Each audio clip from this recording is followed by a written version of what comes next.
Tularan ang mga ibon. Hello guys, kumusta po kayong lahat? Alam you guys madalas andyan yan ibon. Nata siguro nas anay na din kasi minsan naglalagay kami nagmakakain niya kanina wala kaming nilagay kaya pagala-gala siya dyan. Naghahanap na makakain. Tama nga ang sinabi ng dakilang Panginoon Hesukristo sa Mateo Kapitulo 6 versikulo 26 hanggang 34. Tingnan ninyo ang mga ibon sa himpapawid. Hindi sila nagtatanim, o nag-aani, o nag-iipon ng pagkain sa bodega, ngunit pinapakain sila ng inyong amang nasa langit. Hindi ba't mas mahalaga kayo kaysa sa mga ibon? Sino sa inyo ang makakapagpahaba ng kanyang buhay ng kahit isang saglit sa pamamagitan ng pag-aalala? At bakit kayo nag-aalala tungkol sa pananamit? Tingnan ninyo ang mga bulaklak na tumutubo sa parang. Hindi sila nagtatrabaho o naghahabi.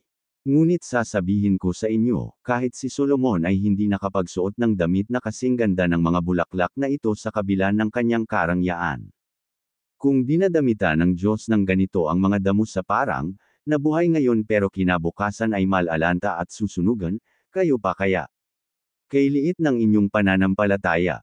Kaya huwag kayong mag-alala kung ano ang inyong kakainin, iinumin, o susuotin. Ang mga bagay na ito ang pinapahalagahan ng mga taong hindi kumikilala sa Diyos. Ngunit alam ng inyong amang nasa langit na kailangan ninyo ang mga bagay na ito. Kaya unahin ninyo ang mapabilang sa kaharian ng Diyos at ang pagsunod sa kanyang kalooban, at ibibigay niya ang lahat ng pangangailangan ninyo. Kaya huwag na kayong mag-alala tungkol sa kinabukasan, dahil ang bukas ay may sarili ng alalahanin. Sapat na ang mga alalahanang dumarating sa bawat araw. Kaya guys tandaan mahalaga ang may alam ng salita ng dakilang Panginoon Hesukristo nawa napulutan po nating ito. Nagkarunungan kaalaman katotohanan katiyakan kaligtasan God bless you all.